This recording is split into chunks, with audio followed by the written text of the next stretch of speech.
La crème brûlée est le dessert qui a le meilleur rapport potentiel versus simplicité d'exécution. En gros, c'est quelque chose qui sera à la fois extrêmement simple à cuisiner et qui a son pouvoir de séduction. Né en France au 17e siècle, ce dessert est encore à ce jour un classique indémodable. On la voit sur les menus de tous les restaurants qui proposent une offre générique pour monsieur, madame, tout le monde, ainsi que dans les établissements plus nichés, voire dans la haute gastronomie française. Mais aujourd'hui, faisons différent et allons vers l'orange. Qui dit orange, dit Grand Marnier.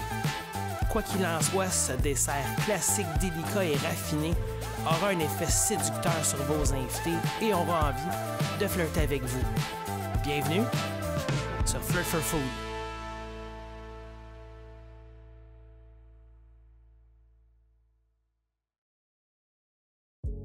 La vedette de ce soir, le Grand Marnier. On se fait les crèmes brûlées. On a l'orange, le sucre, les œufs, la crème. Let's go, on va cuisiner un succès. À l'aide d'un économe, on se coupe d'énormes écorces d'orange. On se gêne pas. Il y a de la saveur là-dedans. On gaspille rien. On verse notre crème sur nos écorces d'orange.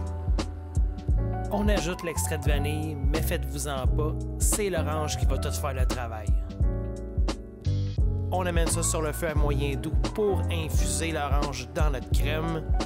On préchauffe notre four à 325. C'est maintenant le tour de la basse-cour. On sépare nos jaunes de nos blancs.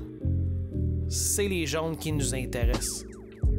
On ajoute notre sucre, puis on fouette notre mélange. Il faut vraiment que le sucre soit complètement dissous dans les œufs.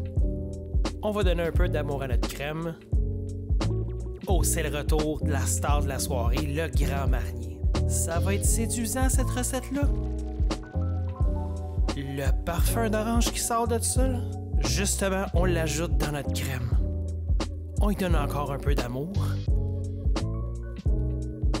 On récupère notre crème et on vient la filtrer dans un tamis. Regardez ce petit jus-là. On se débarrasse des écorces, ben oui. On redonne un petit peu de douceur à nos œufs. Et on intègre notre crème, mais on fouette constamment parce qu'on veut pas que la crème chaude cuise les œufs. On veut quand même bien mélanger pour la peine, faut vraiment que ça soit homogène. On se fait de la place sur notre plan de travail pour faire l'assemblage avant la cuisson. On dépose nos ramequins dans un plat vitré allant au four et on y dépose nos louches de crème brûlée. On distribue ça également, ce qui devrait nous donner environ de 2 à 3 louches par ramequin. On récupère ce qui reste à la fin, on gaspille absolument rien. On verse de l'eau chaude jusqu'à la mi-hauteur des ramequins et on enfourne sans plus tarder. Après 40 minutes, on sort notre plat. On prend une spatule pour les sortir du Pyrex, pour les déposer sur une planche de bois. Et on s'en va mettre ça au réfrigérateur 4 heures minimum.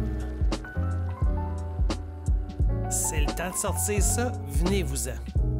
J'avais tellement hâte que ça fige, là. Mais parce que je tiens ma ligne, on va juste en faire une. Sage décision. Regardez-moi ça. On dépose notre cuillerée de sucre.